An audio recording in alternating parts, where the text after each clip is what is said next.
தென்காசி மாவட்டம் பண்பொழிங்கிற இடத்துல அழகான ஒரு மலை பிரதேசத்தில் தான் இந்த கோயில் அமைஞ்சிருக்கு. குன்றிருக்கும் இடமெல்லாம் முருகன் இருக்கிற மாதிரி இந்த இடத்துல முருகப்பெருமான் பாலமுருகனை நம்மளுக்கு காட்சி கொடுத்துட்ருக்கார். முன்னொரு காலத்தில் பூவன் பட்டர் அப்படிங்கிறவரை வேலை வச்சு பிரதிஷ்டை பண்ணி பூஜை பண்ணிகிட்டு இருந்தாராம். அப்போ பூஜை முடிச்சுட்டு என்ன பண்ணுவாராம், ஒரு புளிய மரத்துக்கு அடியில் கீழே படுத்து தூங்கிட்டு அதுக்கப்புறம் இறங்கி போகிறது தான் ஒரு வழக்கமாக இருந்தது. அப்போது இந்த இடத்துல திருமலை காளி மட்டும்தான் இருந்தது. பூவன் பட்டரோட கனவில் முருகப்பெருமான் சொன்னாராம், அப்பனே இந்த இடம் எனக்கு சொந்தமான இடம், இங்கே வேல் மட்டும்தான் இருக்குது, ஆனால் என்னோட திருவுருவம் இங்கேருந்து கொஞ்சம் தூரத்தில் ஒரு இடத்துல கட்டெரும்புலாம் போகும், அந்த இடத்துல திருவுருவம் இருக்குன்னு சொன்னார். அந்த இடத்தோட பேர் திரட்டுமேடு. இதை உடனே பந்தல மன்னர், அந்த காலத்தில் பார்த்திங்கன்னா இந்த இடம் பந்தல மன்னர்கள் தான் ஆட்சி பண்ணிகிட்டு இருந்தாங்க. உடனே பூவன் பட்டர் என்ன பண்ணாரா, பந்தல மன்னர்கிட்ட போய் சொல்லி இந்த முருகப்பெருமானோட கனவில் நடந்தது எல்லாத்தையும் சொன்னார். அப்போ ஊர் மக்கள், பூவன் பட்டர், பந்தல மன்னர்கள்லாம் சேர்ந்து அந்த கட்டெரும்பு போகிற வழியில் கொஞ்சம் தோண்டி பார்க்கும்போது முருகப்பெருமானோட அழகான சிலை கிடச்சிது. கோடாரியை வச்சு எடுக்கும்போது முருகப்பெருமானோட மூக்கில் ஒரு சின்ன வெட்டு இருந்தது. அதனால தான் இந்த முருகருக்கு மூக்கன்னு ஒரு பேர். சுற்று வட்டாரத்தில் இருக்கிற எல்லாருமே குழந்தைக்கு மூக்கன், மூக்காண்டி, மூக்காயின்னு பேர் வைக்கிறது வழக்கமாக இருந்தது. அது மட்டும் இல்லாமல் திருமலை முத்துக்குமார சுவாமி அப்படிங்கிறதுனால திருமலை அப்படிங்கிற பேருமே ரொம்ப பிரசித்தி பெற்ற ஒரு பேராகவே இருக்குது. இந்த இடத்துல மூக்கு கூத்துற நிகழ்வும் நடக்கிறதா சொல்கிறாங்க. திருமலை முத்துக்குமார சுவாமி கோயிலுக்கு 2 வழியில் நம்ம முருகரை தரிசிக்கலாம். ஒன்று நம்ம நடந்து வரலாம், கிட்டத்தட்ட ஒரு 500 படிகள் இருக்குது. இன்னொன்று நீங்கள் உங்ககிட்ட கார் ஏதாவது வேன் ஏதாவது இருந்ததுன்னா நீங்கள் அப்படியும் நீங்கள் வரலாம். நீங்கள் படிக்கட்டு வழியாக வரும்போது நீங்கள் பார்க்குற சுவாமிகள் எல்லாமே பிள்ளையார், இடுமன் சன்னிதி எல்லாமே இருக்குது. அங்கே அங்கங்கே சின்ன சின்னதாக நீங்கள் ரெஸ்ட் எடுத்துகிட்டு வரதுக்கான எல்லா வசதிகளுமே இங்கே இருக்குது. இங்கே மேலே பார்க்கும்போது உங்களுக்கு தண்ணி, அன்னதானம் எல்லாமே இங்கே ஃபெசிலிட்டி பண்ணி வச்சுருக்காங்க. இந்த கோயில் உங்களுக்கு விசாக நட்சத்திரத்துக்கு ரொம்ப ஒரு பிரசித்தி பெற்ற ஒரு ஸ்தலமாக இருக்குது. தைப்பூசம், வைகாசி விசாகம் இங்கே எல்லாமே ரொம்ப சிறப்பாக நடக்கும். அது மட்டும் இல்லாமல் இங்கே தங்கத்தேரும் இருக்குது. நீங்கள் தங்கத்தேர் இழுக்கணுன்னா அதுக்கான கட்டணத்தை செலுத்தி நீங்கள் தங்கத்தேரும் இழுத்துக்கலாம். இடுமனோட சன்னிதியில் நின்றுட்டுருக்கேன். ரொம்ப அழகான இடம். என்னோடய வலது பக்கத்தில் பார்த்தீங்கன்னா நான் ஃபுல்லாக தென்னை மரமாக எனக்கு தெரியுது. வெஸ்டர்ன் காட்ஸோட கீழே, அதாவது கேரளாவோட பார்டர் அப்படிங்கிறதுனால பார்க்குறதுக்கே அவ்வளோ அழகாக இருக்குது இந்த இடம்.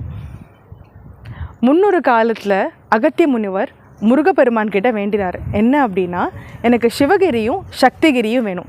சிவகிரி அப்படிங்கிறது சிவனோட பிரதிபலிப்பாகவும், சக்திகிரி அப்படிங்கிறது உமையாலோட பிரதிபலிப்பாகவும் இருக்கும். அது ரெண்டுத்தையுமே நான் பொதிகை மேலே வச்சு நான் பூஜை பண்ண போகிறேன், எனக்கு அது வேணும் அப்படின்னு கேட்டாராம் முருகப்பெருமான் கிட்ட. அவரும் நீங்கள் எடுத்துக்கோங்க அப்படின்னு சொன்னார். அகத்திய முனிவர் அந்த 2 மலையையும் எடுத்துகிட்டு வர வழியில் ஏதோ ஒரு அவசர ஒரு காரணத்தினால அவர் பொதிகை மலை நோக்கி வந்துட்டார். அரக்கர்களுக்கு எல்லாமே வில்வித்தையை சொல்லி கொடுத்தவர் யார் தெரியுமா? இடும்பன் தான். முருகப்பெருமான் எல்லா அசுரர்களையுமே சம்ஹாரம் செஞ்சதுக்கப்புறமா இடும்பன், அவரோட மனைவி இடும்பி 2 பேருமே என்ன பண்ணாங்க, வனப்பிரதேசத்தில் போய் வாழ ஆரம்பித்தாங்க.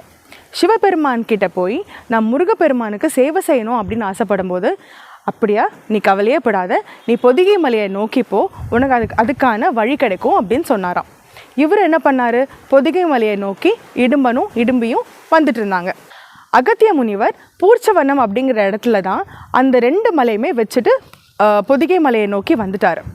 அப்போது இவங்க அகத்திய முனிவரை பார்க்கும்போது, ஐயனே எனக்கு முருகப்பெருமானோட சேவை செய்யணும்னு ஆசையாக இருக்குது அப்படின்னு சொல்லும்போது, அதுக்கு அப்படியா, நான் எனக்கு ஒரு உதவி பண்ணு, இந்த 2 மலையுமே நீ தூக்கிட்டு வா, உனக்கு கண்டிப்பாக முருகனோட அருள் கிடைக்கும் அப்படின்னு சொன்னார். இவர் இந்த 2 மலையுமே காவடி மாதிரி எடுத்துகிட்டு வந்தாராம். அப்படி வர வழியில் சிவகிரி மலை மேலே ரொம்ப பாரமாக இருந்தது. ஒரு சின்ன பையன் கோவணம் கட்டிக்கிட்டு கையில் ஒரு குச்சியை வச்சு நின்றுட்டு இருந்தாராம்.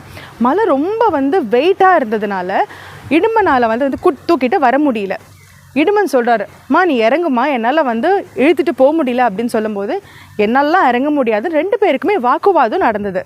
அப்போது தங்கிட்ட இருந்த குச்சியை வச்சு இடுமனை ஒரு அடி அடித்தாராம். ரொம்ப லேசாக தான் அடித்தார், ஆனால் அவர் சுருண்டு விழுந்துட்டார். இதை பார்த்த உடனே இடும்பிக்கு ரொம்ப ஆச்சரியம்.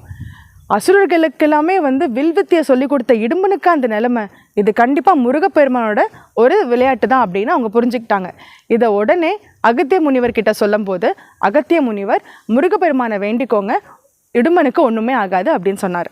முருகப்பெருமான் இடும்பனோட முன்னாடி நின்று காட்சி கொடுத்து நீ இந்த 2 மலைக்கும் நடுவில் வந்து நில்லு அப்படின்னு சொன்ன உடனே தான் அந்த காவடி மாதிரி அவரை மலையை தூக்கிட்டு வந்து அகத்திய முனிவர்கிட்ட வந்து சேர்த்ததா நம்மளுக்கு வரலாறு சொல்லுது. பக்தர்கள் முருகப்பெருமானுக்கு என்னெல்லாம் வந்து காணிக்கையாக கொடுப்பாங்களோ அதை எல்லாத்தையுமே அந்த அந்த காவடியில் எடுத்து வச்சு நடந்து வந்து முருகனுக்கு சமர்ப்பிக்கிறாங்க. முருகப்பெருமானை நீங்கள் தரிசிக்கிறதுக்கு முன்னாடி இடுமன் சந்நிதியில் நின்று 1 நிமிஷம் வேண்டினீங்கன்னா முருகப்பெருமானை சேவிச்சதா அதுக்கு அர்த்தம்.